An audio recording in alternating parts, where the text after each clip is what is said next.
Antroje laidos dalyje moterų pokyčių programos įkūrėja trenerė Oksana Vežbavičienė, kuri drąsiai sako savo klientėms: atsikabinkite nuo savų pilvų ir visų pirma susitvarkykite laikyseną. Stebintis ją socialiniuose tinkluose, daugelis aikčiojo matydami tūkstančių moterų neįtikėtinus kūno pokyčius. O visai neseniai Oksana pasidalino vienos savo klientės sėdmenų nuotraukomis, kuri vos per 2 savaitės atlikdama vos vieną pratimą ne tik atsikratė celiulito, bet ir be jokių operacijų pasiekė tobulo užpakaliuko efektą. Vis dėlto pačios Oksanos istorija kur kas spalvingesnė ir paženklinta ne vienu likimo smūgiu. Jos mamą einančią per perėją partrenkė motociklas ir ji liko visam gyvenimui prikaustyta prie lovos. Tuo tarpu tėtis taip pat sunkiai pakėlė skausmą visą tai stebėdamas. Tačiau Oksanos tai nesustabdė, o tik suteikė dar daugiau ryžto kasdieną kovoti už geresnį savo rytojų. Todėl vieną dieną buhalterė dirbusi moteris, pajutusi skausmus ir pamačiusi, jog pradėjo kūprintis, atrado sportą. O šiandien jo pagalba padeda tūkstančiams kitų moterų. Tad labai kviečiu likti prie ekranų, nes nuoširdžiai tikiu, kad ši istorija bus ne tik tai įkvepianti, bet ir padės kiekvienam iš jūsų pasiekti geresnės sveikatos ir gražesnių kūno formų, neįdedant labai didelių pastangų.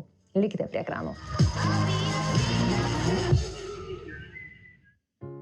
Laikrodžio rodikliai skaičiuojant paskutinės sekundės iki naujųjų metų, daugelis su nekantrumu laukia greičiau pradėti įgyvendinti sau duotus pažadus. Ne veltui yra sakoma, kad būtent sausio mėnesį sporto klubai išgyvena renesansą, nes juos suplūsta tūkstančiai norinčių ne tik padailinti savo kūno formas, bet ir pagerinti gyvenimo kokybę bei formuoti naujus įpročius. Deja, jau po pirmojo mėnesio daugiau nei pusiai tokių entuziastų noras ir valia staiga išgaruoja, o sporto klubo abonementas tampa tik dar vienu galvos skausmu.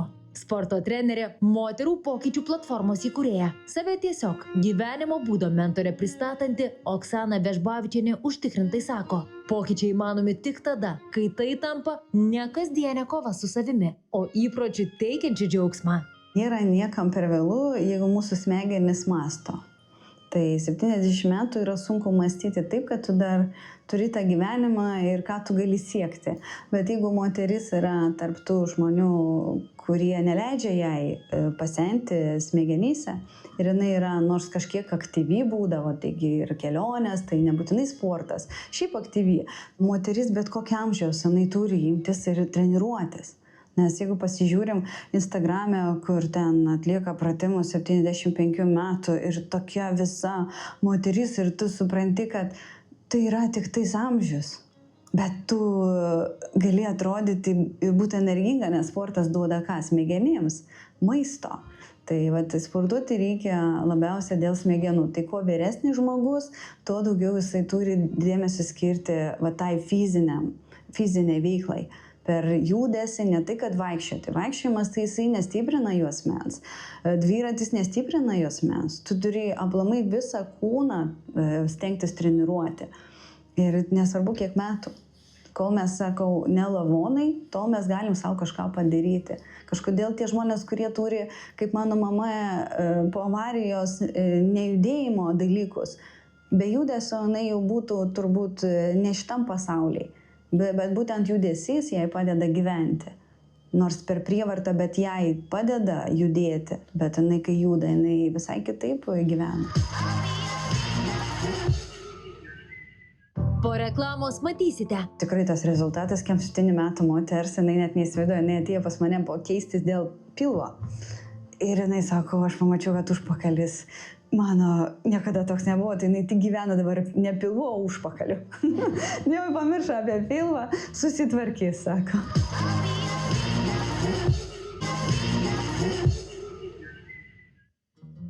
Šiandien Oksana mėgaujasi tikrų svajonių gyvenimu. Su vyru kuria jaukius namus visai šalia sostinės ir turi sėkmingą verslą. Bei padeda tūkstančiams moterų vėl mėgautis savo atvaizdu veidrodyje. Tiesa, tam, kad galėtų taip gyventi, jai teko patirti ne vieną išbandymą.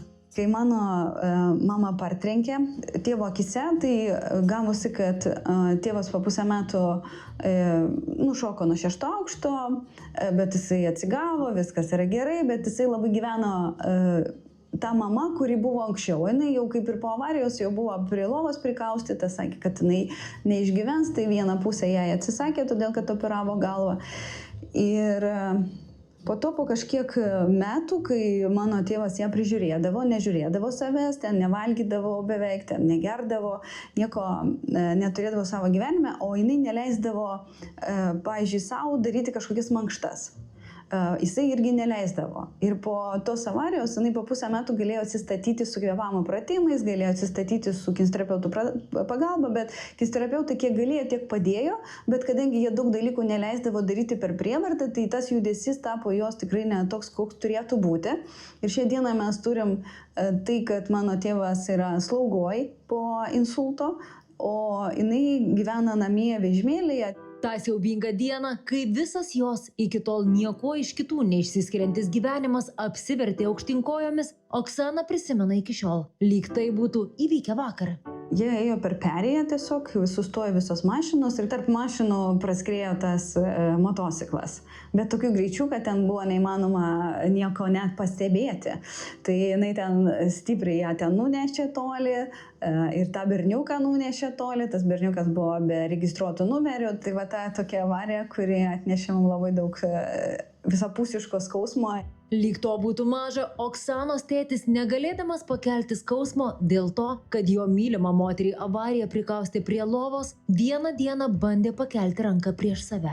Tada vėl tas depresija, vėl tas, norėjimas, kad būtų ta moteris iš veido, iš visko, kad jinai judėtų.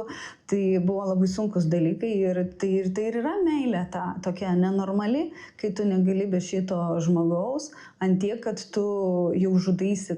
Vis dėlto, tik dabar žvelgdama atgal į savo gyvenimą, Oksana prisipažįsta, kad jos gyvenimas tėvų namuose nebuvo lengvas, o kelias geros savijautos link buvo ilgas ir duobėtas. Man pradėjo skaudėti labai jausmuo ir tada pradėjau ieškoti, ką sportuoti YouTube'e. Kažką dariau, bet po to radau aerobiką, bet labai bijojau daryti tuos judesius, save saugojau ir vėl turėjau problemų. Ir vieną kartą nukritau tiesiog, aš nualpau, kai atėjau prie kriauklės prausti veidą, tai gerai, kad su tuo veidu ne į kriauklę, o kažkaip tai tiesiog, kažkaip iš šono man užmetė. Ir aš kai vos atsikėliau, ten man vyras padėjo, tai aš dar nuvažiavau į darbą, kur aš dirbau ten buhalterė ir pas mus buvo sporto centras, tai man suleido vaistus, nuskausminamuosius, aš ten tempiau tą koją, galvojau, kad man išvarža jau ten pradėjo sugalvoti beleką. Tuo metu Oksana dirba buhalterė Lietuvos sporto centre. Nuolatinis sėdėjimas palinkus prie kompiuterio ir fizinio krūvio stoka privertė jausti vis didesnius skausmus. Be to pradėjo ryškėti ir išvaizdos pokyčiai. Kaip pati Oksana pasakoja, pradėjo formuotis netaisyklinga laikysena bei kuprelė. Varstydama specialistų duris, ji atsakymų taip ir nerado, todėl nusprendė jų ieškoti pati. Aš 14 metų dirbau ten buhalterė, buvau kupruota, man visada sakydavo, kad pasitaisyk, kaip tu sėdi su nosim, bet visą tai ten lankstumą viską įgijo per tą judesį, kurį tiesiog pati rinkdavau iš YouTube'e. Čia, kai savo pradėjau padėti. Tai mano tas buhalterinis darbas yra labai faina, kad aš buvau tame ir suprantu to žmonės, kaip jiems skauda, kaip jie jaučiasi, kaip yra nuotaika, viskas nuo įtampos, nuo to sėdėjimo. Tai dėl to galbūt mano treniruotės yra tokios, kur su sveikatinimu labai daug, ne tik į grožį. Apie sporto trenerės karjerą ar didžiulius pokyčius bei pagalbą kitiems Oksana niekada nesvajojo. Vienintelis jos tikslas buvo padėti savo. Informacijos moteris ieškojo tiesiog interneto platybėse ir kasdieną baigusi darbus eidavo į Lietuvos sporto centre esančią salę atlikti mankštos. Jau netrukus prie jos prisijungė dar kelios kolegės. Aš tiesiog su jom dviem sportuodavau, nes jos buvo mano mamos metų. Ir tiesiog jom pradėjo keistis kūnas, jos pradėjo man dėkoti, sako, Oksana, gal tau reikia eiti kažkaip tai pasimokyti, gal tapk trenerė. Tai nuėjau metams į pedagoginį, ten buvo tokia galimybė ir turiu dabar šitą profesiją. kartu su buhalterija, bet tikrai nenorėjau mesti buhalterės darbo, nes man buvo po darbo susidariusios grupės treniravimo. Tai po šitų moterų aš tiesiog įvedžiau tą vėlgi išėjimą į žmonės su savo profesija, nes jos sako, tai atidarinėk savo.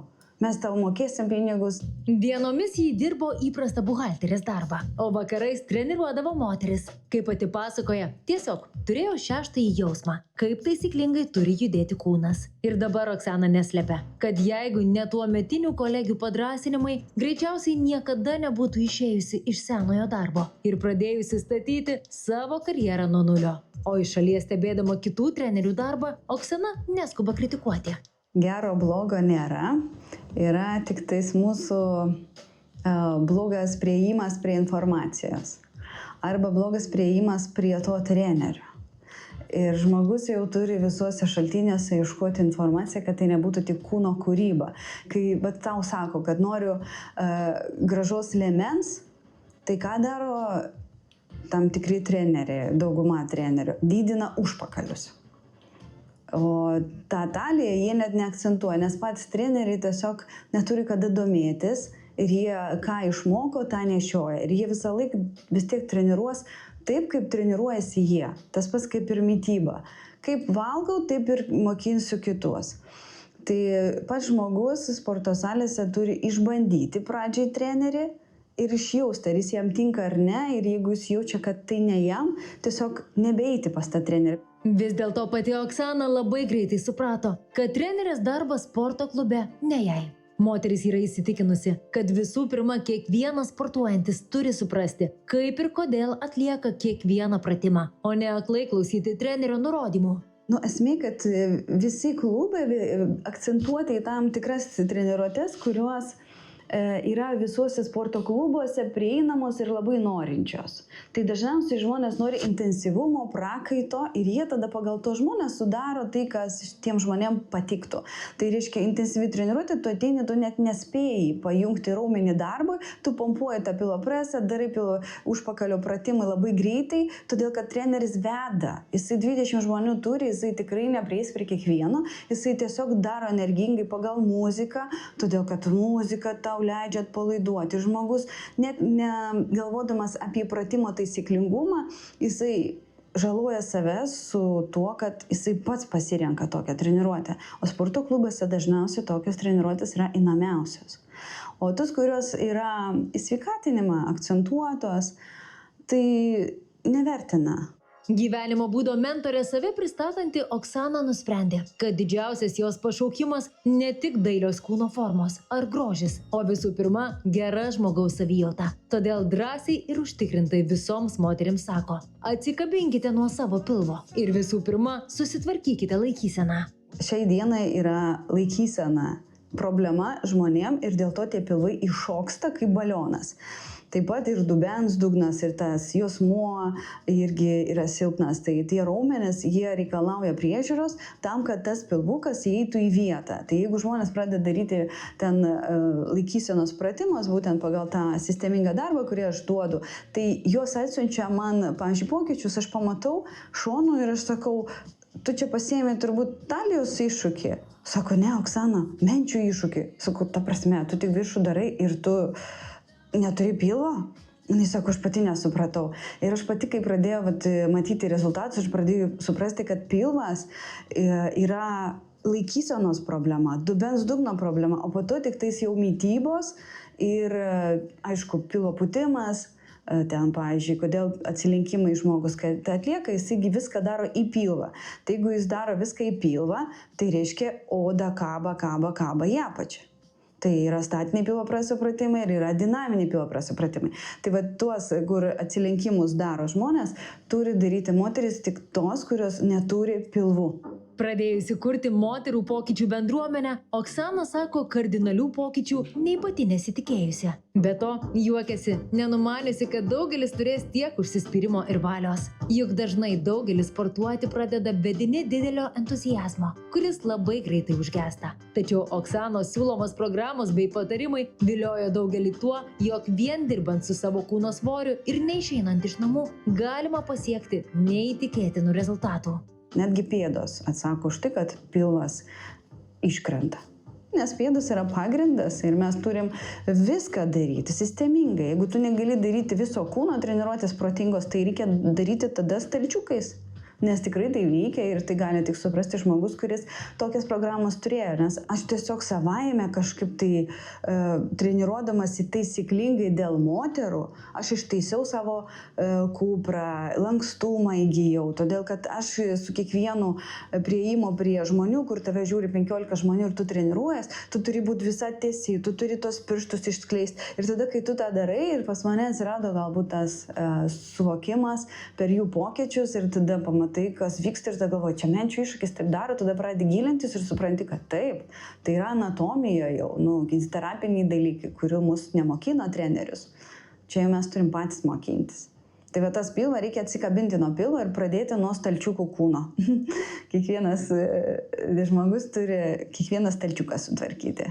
Štai dar visai neseniai vienos jos klientės pokyčiai trenerės socialiniuose tinkluose sukėlė tikrą sensaciją.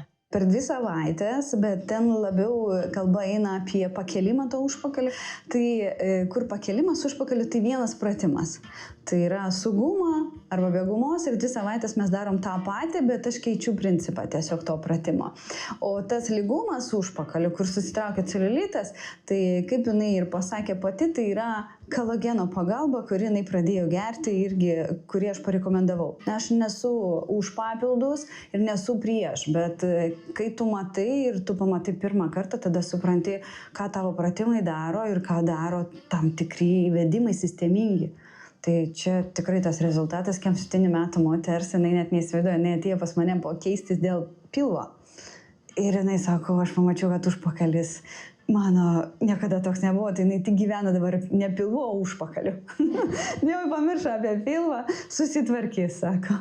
Oksana priduria netikintiems tokiais rezultatais, kad ši jos klientė, būdama 47, savo užsispyrimu ir sistemingu darbu pasiekė tai, apie ką tyliai svajoja daugelis. Vis dėlto, norint išlaikyti tobulas linijas, ji pabrėžia, kad svarbu balansas. Dar svarbiau nealinti save įvairiomis dietomis ar lieti prakaitą sporto salėje, o visą tai paversti savo gyvenimo būdu. Visi turim turėti subalansuotą lėkštę. Nesveiką lėkštę, o subalansuotą. Tai yra tai, iš ko mūsų kūnas yra. Tai baltymai, angliavandeniai, riebalai ir skaidulos. Tai vėlgi reikia žiūrėti pagal tą suvokimą, kas yra angliavandeniai, kas yra ten baltymai augaliniai ir gyvūninės kilmės. Tai visi žmonės turi valgyti subalansuotą lėkštę 3 kartus į savaitę, kad šitoj lėkštėje būtų visi šitie šaltiniai. Bet kai mes pradedam sportuoti, vis tiek mes pradedam galvoti apie kažkokius proteinus.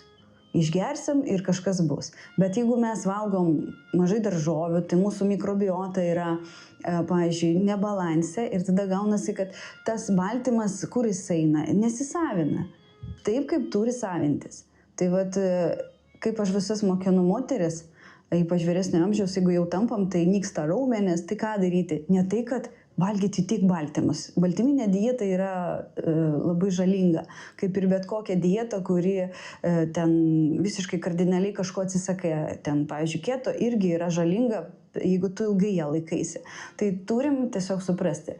Riebalus gerus turėti, baltymus skirtingus, angliavandenius, tuos negreitus ir, aišku, skaidulų šaltinius. Skirtingus, o ne tik vien špinatai, špinatai ir špinatai. Oksana taip pat priduria, kad turime suprasti vieną dalyką, kad vyrų ir moterų treniruotės skiriasi kardinaliai. Jeigu vyrams puikiai tinka modelis vieną dieną treniruoti viršutinę kūno dalį, o kitą apatinę, dailiosios lyties atstovėms reikėtų visuomet atlikti viso kūno pratimus. Yra taškas, nuo kurio mes turim atsispirti bet kokioje vietoje. Su tom pačiom šventėm. Tai tu gali sugalvoti ir kuo daugiau dabar švenčių, tuo daugiau žmonėm įdomiau gyventi. Tai yra tradicija, kad žmogus kažką lauktų. Tai lygiai taip pat ir čia yra kažkoks taškas, nuo kurio tu turi atsispirti. Ir tai va, dėl įpročių ir yra 21 diena, kad žmogus patikėtų, kad tik 21 dieną reikia. Ir jisai, tai jokių problemų. Bet jeigu aš sakysiu 1,5 metų, jisai nedarys. Nei vienoje vietoje nieko nedarys. Maža to, kai pati Oksana juokiasi, net laukdami, kol arbatinuke užvirs vanduo, ar žiūrėdami savo mėgstamą laidą, sėdėdami ant sofos, galime kai ką padaryti dėl savęs. Todėl pabaigai Oksana kviečia visus šiek tiek pajudėti. Kai žiūrim, tai niekas mus nekalbina, tai ką reikia padaryti? Tiesiog užsidedam tą gumą, aš jau pasiruošus, atsistojam ir atliekat tiesiog pratimą. Galit pradėti nuo kojų, pasimti po to į rankas. Tai vat tokį variantą gali padaryti pritūpimą. Ir atlieku vėlgi dėl savęs. Nereikia priprasti tik tą patį per tą patį. Na ir galvojat, ai, gal šitą dar mačiau. Gerai, čia kalba, aha. Na ir tada žiūriu, o ne va tai va. Aha, ką čia? Tai geriau atsisės kaip žmogus, pratėm tą koją, tada sėdėk, pratėm pas koją. Išsilyginu kaip žmogus. Ir viskas, ir jau tempiu. Visokius pratimus galima daryti ir kavą gerint galima. Pavyzdžiui, tą patį ant pirštų galų lygiai taip pat čiagi. Dabar visi apie tai kalba, apie pėdas. Ir darai visą jėgą. Dabar ant tiek tik pėdos nusileidžia. Pakelt žmogus gali tik tiek tą pėdą. O reikia va tai va pakelt, o jisai negali, jam atrofuota yra, nuo to, kad judesys yra labai menkas visose vietose. Pėdos iš vis yra pamirštos.